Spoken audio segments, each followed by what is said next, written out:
Meesi laala fuudhaa jirtaa? Maal Sii jettee? lecha. Maakii niin dhabe kam? Suufa uffattee jaartiin dhabamtee? Barbaadeetiin dhabe. Saabuun boonsaa akkam? Nagaya shugguxii. Okay. Nama meeqa eebbisiisuu deemta? Nama baay'eedha. Biicarraa ilanga gurraachaatti eebbisiisu yaana. Okay, beeltii? Eewwa. Maashaallah waan bareedaadha jabaadhu saabuun. Duba eebbii keessan ganaadha moo sa'aan amma eebbisiista mootu ganaadha. Jechuun waan laallufaa hin jiru uummata waliin. Eebba kilabii keenya boonsaa TVdha. Baatii tana gama xumura irratti godhuudhaaf yaana maakii teenya. Okay, amma tireeniingii irra jirtanii jechuu. Okay, naagalee jira bareedaadha. Duuba har'a eebba yoo hin taane suufa maaliif uffattan saabuun boonsaa? Maakii teenya suufa kana waan hedduu jaaladhuuf jecha beektaa gizigizee uffatuudhaan jaaladha saniif hin uffadhee bar. Jechuun saabuun waan taateef uffata ispoortii fa'aa uffattee daanii fa'aa hidhattee minaamin akkas ta'uu qaba ture mii? Maakii beektaa uffanni ispoortii iddoo itti uffatamuu qaba. Iddoo bootaa kilabaa bootaa leenjii malee bakka biratti uffatuun dhoorkaadha beektaa alatti.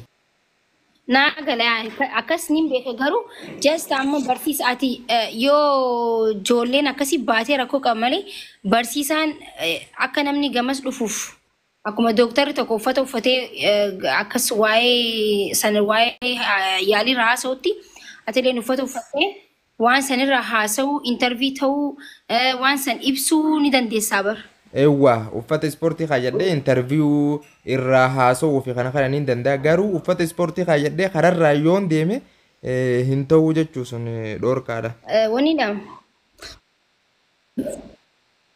Kutaalee Oromiyaa irra deemtee jirtaa dorgommiidhaaf? Naannolee Oromiyaa keessatti dorgommiilee baay'eedha gaggeessaa turre.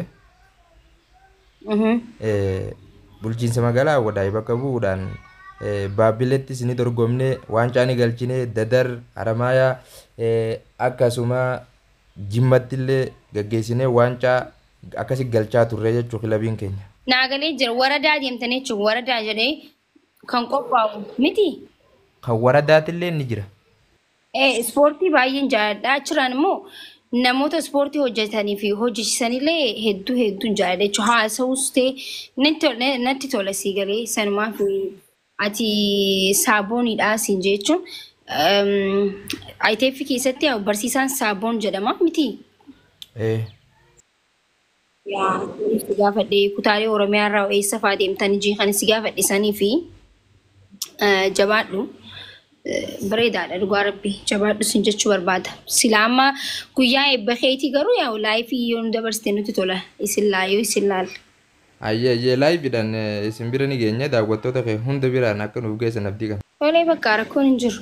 Boonsa ati Nasruu fi ati duraan rifeensa dheeraa qabdan isin lachuun hin beekanan isin sadeenuun hin beekan. Yaa boonsaanis baay'ee rifeensa dheeraa qaba bar. Ni yaadadha amma dura biyyatti jechuudha meeqaan qabneen jechuudha bar dirqiidhaan. Dhugaa rabbi guyyaan eebbaa yoom jettee? Baatii tana gama xumuraa irratti. Jabaadhu dhugaa rabbi. Habiibi sirri jabaadhu wallahi sirri jabaadhu keessatti dubbisaniisi wanta goonu wanti si gargaaru jiraatu si gargaarani sirri jabaadhu. Ganda keenya jajjabeessi kaabboo. Akkasii bakka yeroo gaarii qabaadha maal ishee.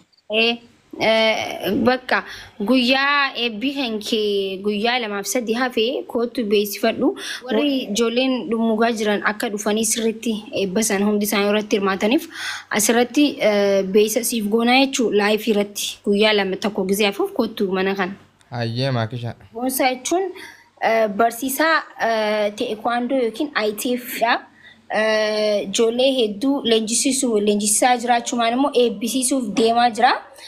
Kanaafuu jabaa keessan jabeeffachuu qabdanii yommuu diinni nu baay'atu xaa nurraa godhaa jechuudha isin galee isa qofa osoo hin ta'in hordoftoonni kan inni leenjisuu leenjechuu ispoortii waa lamaaf oola tokkoffaa fayyaa fi lammaffaa immoo diina si duuba taa'ee si dha'uu deeme ofirraa dhorkuudhaaf jechuudha ofirraa ittisuudhaaf namni kan baratuuf tokkoffaa fayyaa qaamaatiif lammaffaa diina ofirraa dhorkuuf diina yoo joomu Oromoon diina hedduu qaba kanaafuu Ustaniituma nyaf jechaan fiiginaati foloo tolchaanii feesbuuka isaa nurraa godhaa jechuudha isin galee feesbuukaa sirraa gubate. kan fuloorsi 153 qabu boonsaa TV na jalaa gubate ammallee haaree baneetiin jira. Asirratti beeysa siif goonaa jechuun laayifii irratti kottu mana kana. Saabuun kun badiin sitti haa tolu jabaadhu sin jechuu barbaada hayyee saabuun sitti haa tolu jabaadhu ilma Oromoo.